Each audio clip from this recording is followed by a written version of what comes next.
everyone, my name is Chloe, and today I'm here to talk about my anticipated reads for March. So as we get out of the winter and into the spring and summer, I feel like the anticipated releases are just going more and more and more and more, and I had the hardest time cutting down this list. And if you have not seen one of these videos, these are books that I am really excited for, but may not necessarily get to in March. This is definitely not like a March TBR. I want to tell you guys about all the books I'm excited for, and I'm not sure how many, if any, I'll get to, but I want to put the word out so you guys know about them too, and you can check them out if you're interested. So let's just get into them.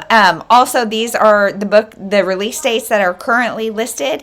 Most of the time I find them on NetGalley or other places, and so the dates may be slightly off, but let's just get into it. So the first one is on March 1st, Mothered by Zoe Stage.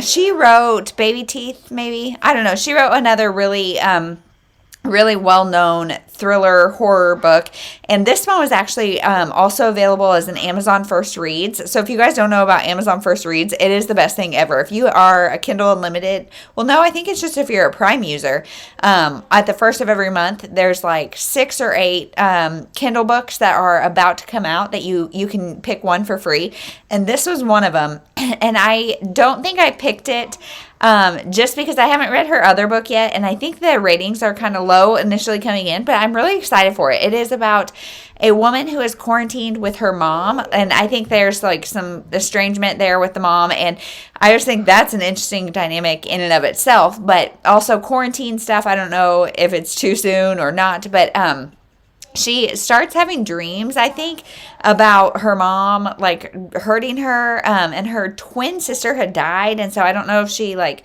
trusts her mom completely. I'm not sure, but the mom accuses her of something, and she thinks the mom's a threat, and so it's mother-daughter dynamics at their horror finest, and we'll see. It sounds interesting, but nerve-wracking. If you've read anything by this author, let me know if you think I'll like her. Next is March 7th, The Lessons at the School by the Sea by Jenny Colgan. So Jenny Colgan and I have a hit and miss relationship. It is a love-hate, I never know.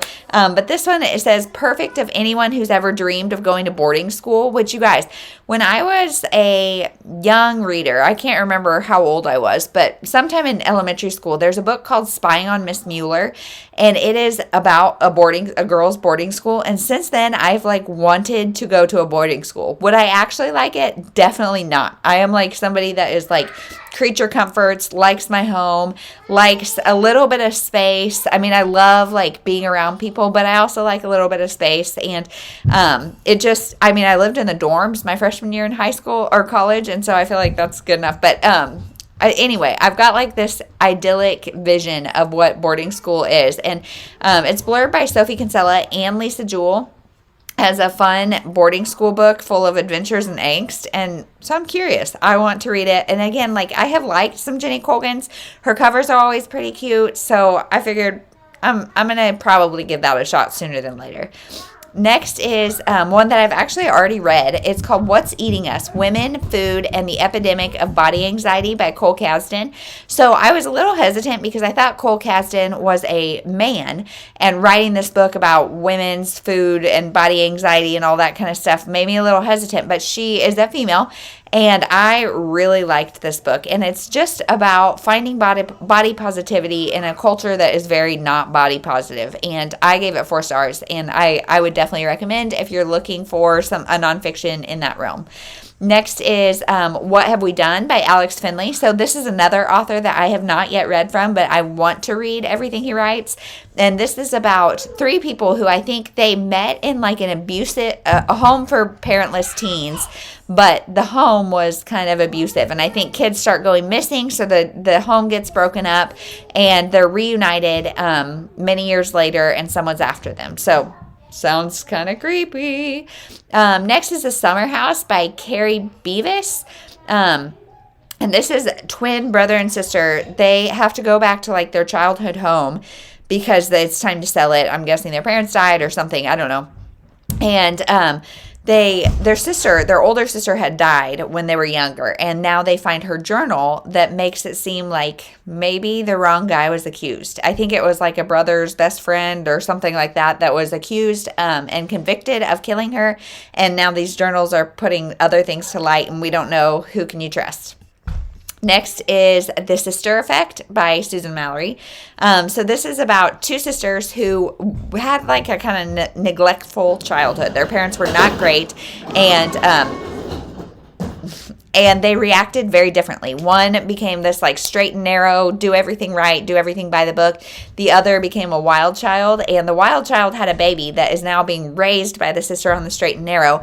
And the wild child comes back and wants to be a part of her daughter's life. And it just sounds like really good generational sister motherhood. I love Susan Mallery, and I really like her women's fiction, and it definitely sounds like this is more women's fiction than romance. So, yeah, we'll see. Next is March 8th, and this is The Surgeon by Leslie Wolfe. And so this one really intrigues me. So this is about a female surgeon who, her first patient ever dies on the table. And it's someone that she recognized and really does not like. And so the synopsis leads you to believe that she killed him. And now will anybody find out? So interesting. Next is 10 Dates by Rachel Dove. So this one has like a 50 First Dates. Is that movie with Drew Barrymore and Adam Sandler? Is that who it is? I don't know. It's been probably, well, my oldest daughter's 5, so it's probably been about 5 years since I've watched a movie. But the couple has been together for like 2 years, and then she is in a car crash and has no memory of them, their relationship, nothing. And so he says he's going to recreate their first 10 dates to try to get her to fall back in love with him. Now, I was thinking about this, and like, I remember Jeremy and I's first date, and I have no recollection of anything after that, and I have not been in a car wreck, so I don't know how he's going to do it, if it's going to be cheesy or cute, but it sounds interesting. And like, I think she's even like, she remembers kind of being annoyed at him, so I don't know if they had like if it was like an enemies to lovers thing. I don't really know. Next is March 18th, and it's I Will Find You by Harlan Coben. So this is about a father who was convicted of killing his young son, but now he's in jail, and evidence comes out that maybe his son is still alive. And so he is trying to find his son and trying to prove his innocence. And I love Harlan Coben. It sounds great. Can't wait.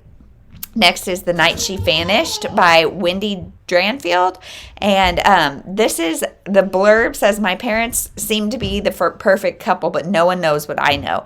And it's a Midwest story about the mom's a midwife, the dad's a sheriff, something like that. And this girl, her best friend went missing years ago, and now her sister is missing, and she thinks her parents are doing it. Sounds interesting. Next is Hello Beautiful by Anne I'm not even going to try to say it. I don't know. She's the author of Dear Edward, and that's why I'm picking this up, or want to pick this up, is because Dear Edward, was not my favorite book, but the writing was really beautiful, and I know a lot of people love it, so I'm intrigued. And this is about a young man who gets a basketball scholarship. His parents are like ready to get him out the door, so he gets this basketball scholarship and goes and gets this girlfriend, and her family is a big family that just welcomes him in. I think she's got like 3 sisters, and then something happens with him that kind of creates some drama and some rifts between the sisters and all of that. And it says what's possible when we choose to love someone not in spite of who they are, but because of it. And so I think it's going to be a really poignant, probably somewhat literary book, and look at love and all of that. Sounds intriguing. Next is 48 Clues into the Disappearance of My Sister by Joyce Carol Oates. So as I was preparing for this video, I saw that this one has really bad early ratings. And I think I've read some Joyce Carol Oates, but I'm not sure. And this is about a girl who goes missing, and her sister is like leading the charge trying to find her. But her sister does not like her at all. So is the sister guilty? What's going on? I don't know if we get the sister's perspective or what, but sounds interesting.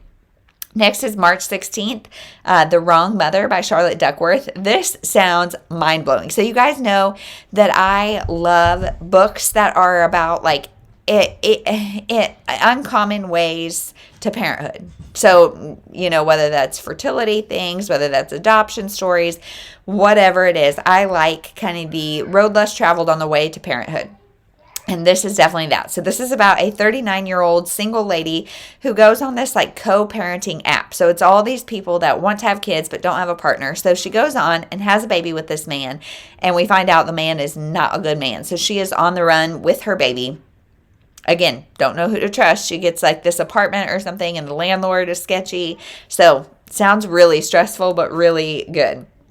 Next is March 17th, Second Wives by Keri Baldwin. So this one's intriguing. It's about two women who used to be best friends, and then one marries the other's ex-husband, and so the other marries her ex-husband. So they're two former best friends married to the other's ex-husband. And the little blurb is they both want an HEA, but who will kill for it? And one of the women wake up in the hospital with no recollection of what happened, and she sees her husband there, but then she's like, oh wait, no, that's her husband. And she doesn't know who she can trust. This is a really like tangled web, it sounds like. So sounds interesting. March 21st is A Novel Proposals by Denise Hunter. So I really like Denise Hunter. I know some people don't. I feel like she's another kind of divisive. You either love her or you don't love her. I haven't read enough to say I like confidently love her, but I'm excited for this one. So A Novel Proposal, it's about a writer, and I automatically love books about writers. All of that sounds great. So this writer, I guess she writes Westerns, and she needs to like stop doing that and start writing contemporary romance to try to like boost her career. And she is like, okay, but I've never been in love. I have no idea what that's about. And so she goes to the Carolina coast for the summer, and I think she probably meets a guy. I think she is pretty outgoing, so she meets a bunch of people, and she's trying to figure out how to write this love story without any firsthand experience.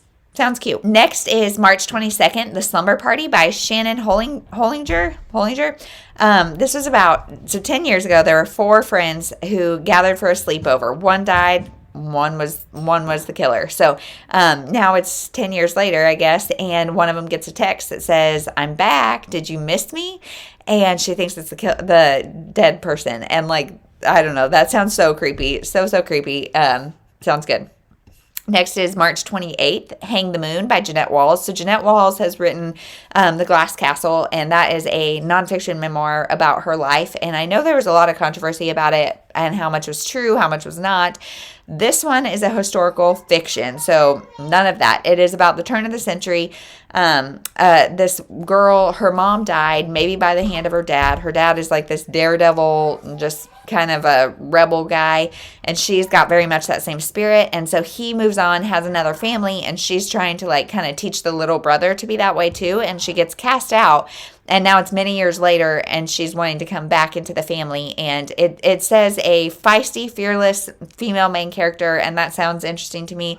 There's maybe some bootlegging going on. I don't know. I feel like I don't read that much about that early 1900s period. So sounds good. And like Jeannette Walls, The Glass Castle, regardless of like if it's true or if it's not, I enjoyed the writing. So we'll see. Next is The Mostly True Story of Tanner and Louise by Colleen Oakley. So I read The Invisible Husband of Frick Island by Colleen Oakley, and I feel like that one was really poorly marketed. So I didn't like it, but it was more because of my expectations than because of the book itself. The book itself was actually pretty good. So this one, Tanner and Louise, Tanner is like a 21-year-old millennial. Well, I don't know if millennial, I think I'm a millennial. I don't know. Millennial is probably not the right word, but 21-year-old who doesn't want to work, doesn't want to like actually do anything, but she has no money, so she has to. And so she becomes a living caretaker for this older woman named Louise. And Louise, like, she's fallen once. She's pretty capable. But her daughter is like, oh, you need some help. And so she hires her. And I think Louise has some like quirks and some secrets and some mysteriousness. So I think this will be like a women's fiction kind of not rom-com, but like I guess a women's fiction, but I think there's going to be like mysterious elements, and I don't expect that it'll get too sinister, but it sounds interesting. Next is Community Board by Tara Conklin. And this is about, it says a 30-year-old prodigal daughter who returns back to the small hometown or whatever, but the town has changed. And so she becomes very active on the community board, which just makes me laugh because like we live in a neighborhood that has quite a few homes and the most active e-neighbors site that I have ever seen. And like people get on there and post about everything and it makes me laugh so much. And this feels like it's going to be really relatable. Next is Loyalty by Lisa Scottolini. So I love Lisa Scottolini. She is a thriller author who has written quite a few books, and I really like her books. She also writes nonfiction memoirs that I love, and so I always pick up her book. This is about a lemon grower in Sicily, and he wants to own his own farm or whatever, but then his like boss asks him to kidnap a child, and so it's kind of like what will he do for his boss. And then I think we also get the perspective of that child many years later trying to find his kidnapper. And I don't know, it sounds good, but like a lemon grower in Sicily, that sounds so good. So that is all of the books that I am so highly anticipating for March. Let me know. I know I missed some because there's so much stuff. Like I said, as spring comes, so much is ramping up and I'm so excited about it. So let me know what I missed, what you're excited for, or if you're excited for any of these books. So thank you so much for watching. We'll see you in the next one.